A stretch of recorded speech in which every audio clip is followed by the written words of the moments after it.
He needed me that night. You would have understood if you trusted me, she said after spending the night at her ex's apartment on our anniversary. I didn't respond, just went to the bedroom and started packing. Found the ring box I'd hidden in my drawer, put it in my pocket. She saw it from the doorway, went pale. I walked past her and left. Hey viewers, before we move on with the video, make sure to subscribe to the channel and hit the like button if you want more stories like this. Thanks. I didn't hurl the vase she bought in Tulum against the wall. I didn't demand to see her phone. When you reach a certain level of clarity, rage feels inefficient. My girlfriend of 3 years, Sarah, had just walked through the front door.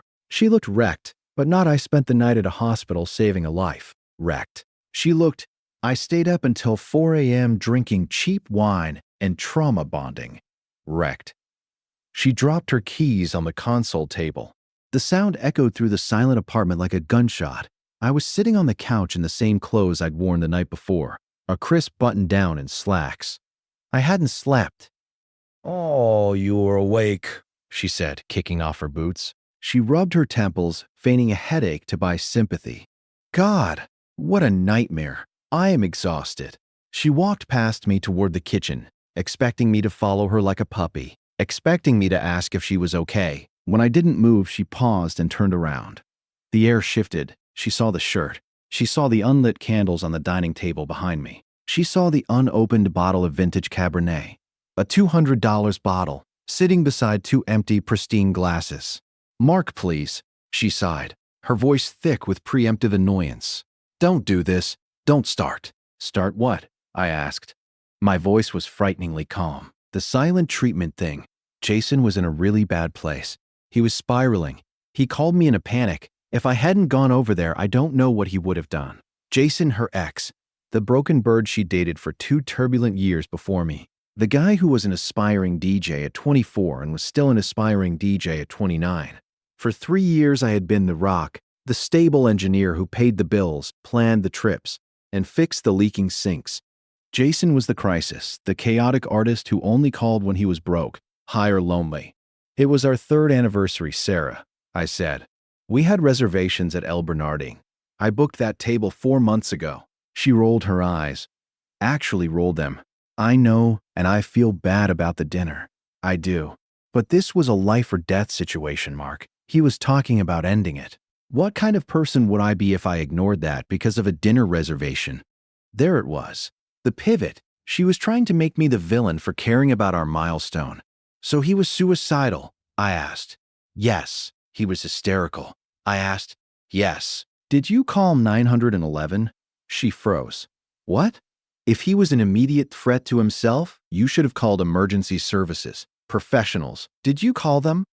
"No, Mark. I didn't call the cops on him. He just needed someone to talk to. He needed to not be alone." I stood and walked toward her. As I got closer, the smell hit me. It wasn't antiseptic like a crisis center or hospital waiting room. It was distinct, stale vape smoke, the sour tang of spilled IPA, and underneath it all, the aggressive musky scent of Santal 33, Jason's signature cologne. "You smell like a dive bar," I said. Her face flushed a deep, guilty crimson. After he calmed down, we had a drink to settle his nerves. We fell asleep watching a movie on the couch. Nothing happened. "You missed our anniversary to get drunk with your ex-boyfriend because he was lonely. He needed me," she shouted, her voice cracking. "God, you are so insecure. You can't handle that I care about people.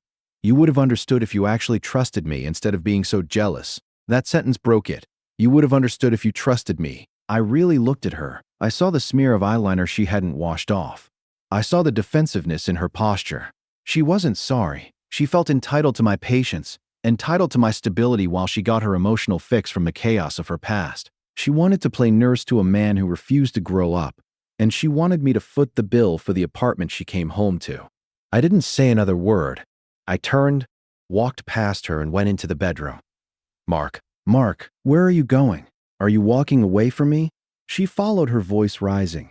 I pulled my suitcase from the top shelf of the closet, set it on the bed, and unzipped it. "Oh my God, you have got to be kidding me." She laughed, a sharp, disbelieving sound. "You're packing because I helped a friend. You are being so dramatic right now." I walked to the dresser and opened the sock drawer. "Mark, stop it. Talk to me. I reached into the back of the drawer, beneath the heavy wool hiking socks. My fingers brushed cool velvet. I pulled out the box. Inside was a platinum band with a 1.5-carat solitaire diamond. I had spent 6 months saving for it. I'd driven 2 hours to a specific jeweler to get the cut right. I was going to propose over dessert last night. I turned around. Sarah stood in the bedroom doorway, hands planted on her hips, ready to launch into another speech about my lack of empathy. Then she saw what was in my hand. Her mouth was open mid-sentence, but the sound died in her throat. Her eyes widened. The color didn't just drain from her face, it turned gray. Her hands fell from her hips to her sides, limp. The arrogance evaporated, replaced by sudden, horrific clarity. She looked at the box, then at the suitcase, then at me. "Mark," she whispered. The word came out strangled. "Is that... were you? Well, you didn't answer?" I didn't open the box to show her the ring she had lost. She didn't deserve to see it sparkle.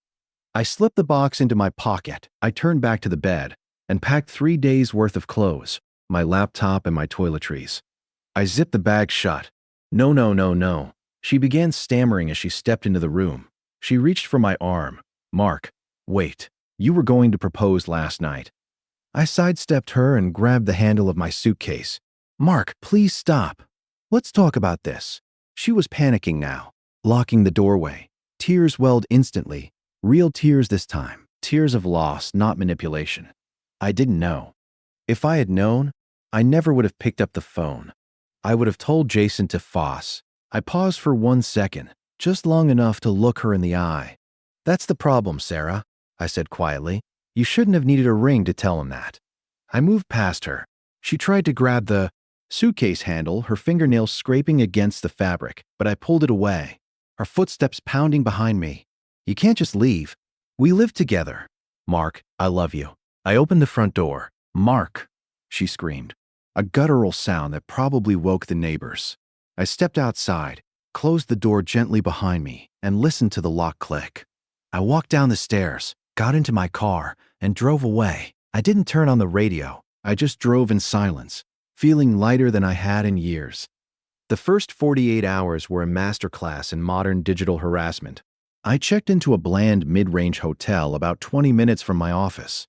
It wasn't glamorous, but it was quiet. I sat on the stiff bed, staring at my phone as it vibrated across the nightstand, inching toward the edge like a suicidal beetle.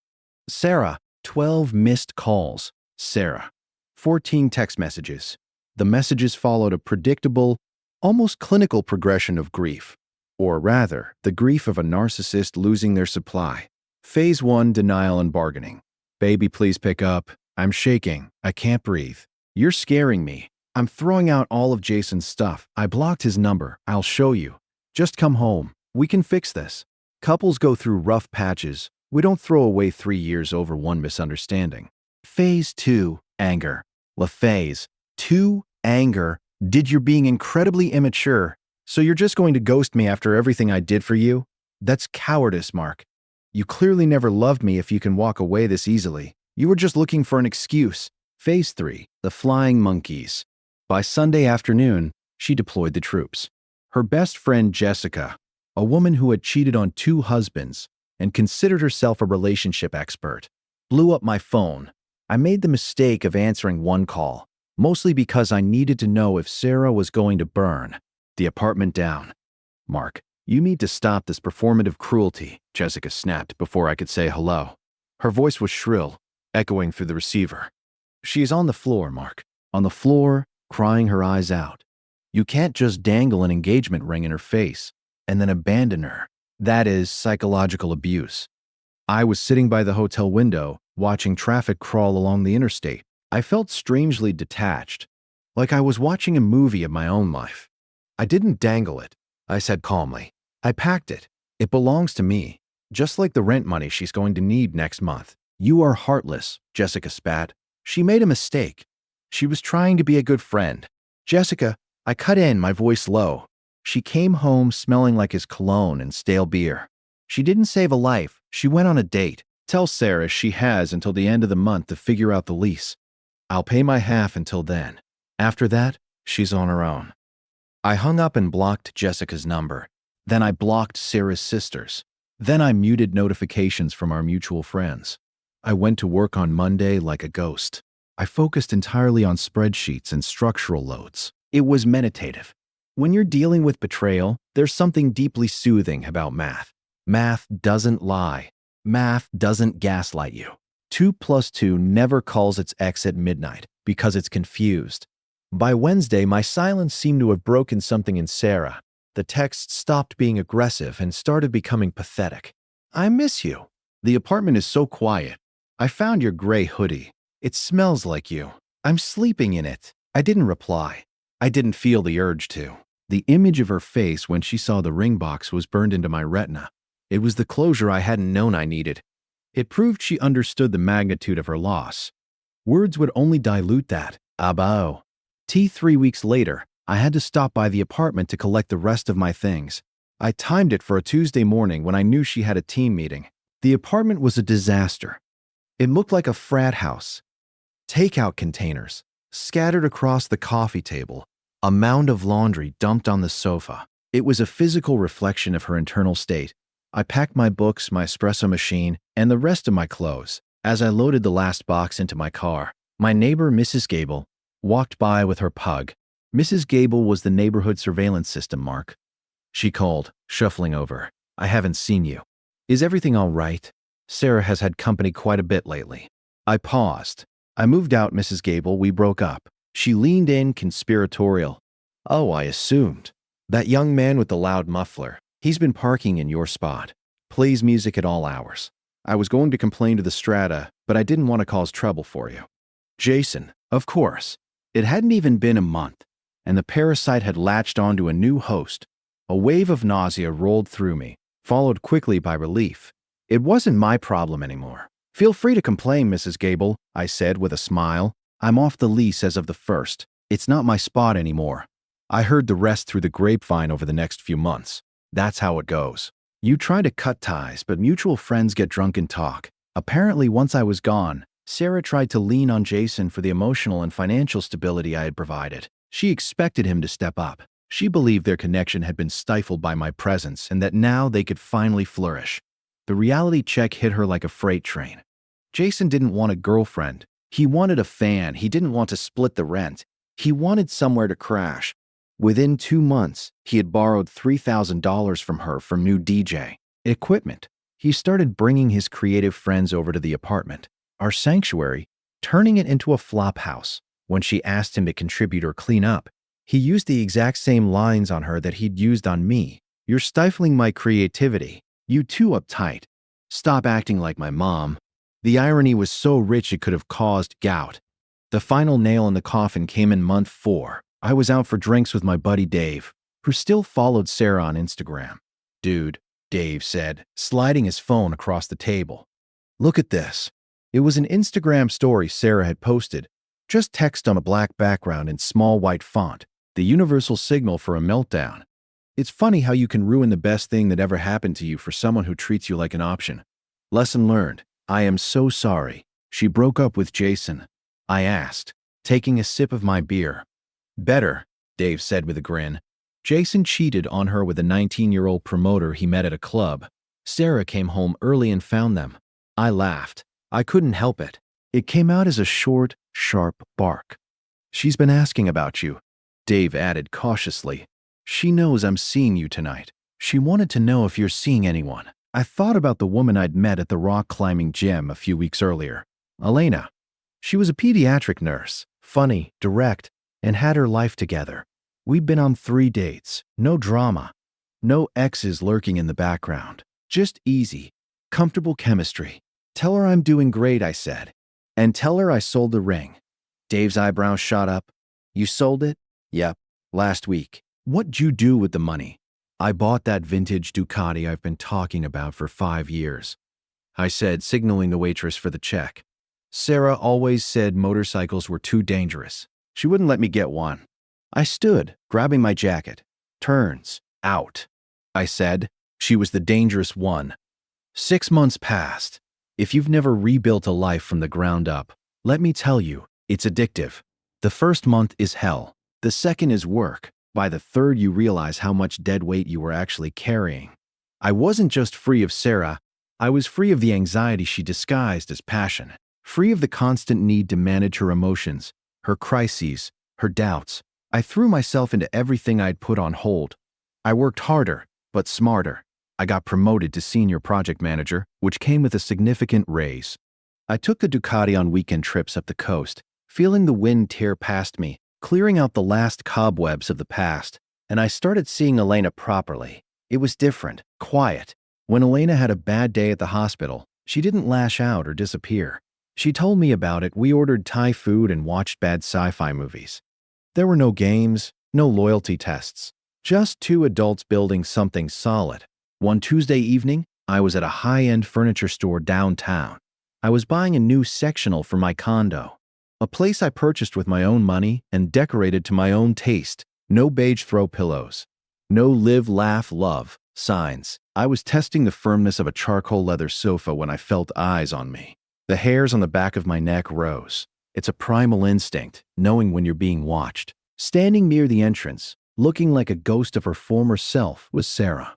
She looked diminished. That's the only word for it. She was wearing old yoga pants and a stained hoodie. Her hair was pulled back into a messy, frantic bun. She looked tired, like she'd aged 5 years in 6 months. A cheap iced coffee hung from her hand as she stared at me like I was a mirage. I didn't panic. I didn't feel a rush of adrenaline. I just felt bored. She hesitated. Then walk. Ed over. Her steps were tentative, missing the arrogant strut she used to have. "Mark," she said. Her voice was small. "Sarah." I nodded politely. "How are you?" She blinked, thrown off by my calmness. She'd expected anger, maybe longing. She didn't know what to do with indifference.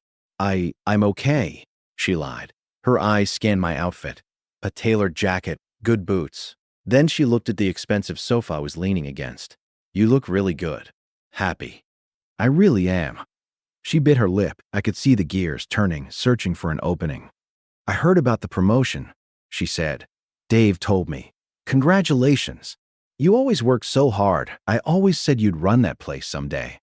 "You actually said I worked too much and lacked spontaneity." I corrected gently. "But thank you." She flinched. "Mark, look, can we talk? Just 5 minutes? I tried texting you, but I blocked you, Sarah. I know you did, and I deserved it." She stepped closer, invading my space. The smell of stale coffee and desperation clung to her. "But I need to say this. I need you to know I messed up. Big time. Jason, he was a mistake. A massive, horrible mistake. I checked my watch, not as a power move, but because I genuinely had dinner plans. I know," I said. "I heard. He was abusive, Mark, emotionally. He used me. He drained my savings. I'm staying on Jessica's couch right now because I couldn't afford the rent on the old place alone." Tears welled in her eyes. "Every time he treated me like dirt, I thought of you. I thought about how safe I felt with you, how you never made me anxious." Her hand hovered near my arm. "I miss us, Mark. I miss my best friend. I know I broke your trust, but people grow. I've grown. We can start over, slowly. I can make it up to you." This was it. The speech she'd rehearsed in the shower for weeks. The pitch. I looked at her hand, then at her face. I remembered the anniversary. I remembered her standing in the hallway, smelling like him, telling me I was insecure for having boundaries. "Sarah," I said evenly, "do you remember what you said to me that morning when you came home?" She frowned, confused. I said a lot of things. "You said I would have understood if I trusted you." She nodded quickly. "Yes. And I know I was wrong to say that." "No," I interrupted. "You weren't wrong." She froze. "What? You were right," I said. "If I had trusted you, I would have been a fool. But I trusted myself instead. And I understood exactly what I had to do." I stepped back, putting space between us. "I don't hate you, Sarah. I don't think about you enough to hate you. But we're not starting over. We're not anything. You chose a life of chaos. I chose a life of peace. And I'm not trading my peace to fix your mistakes." Her face crumpled.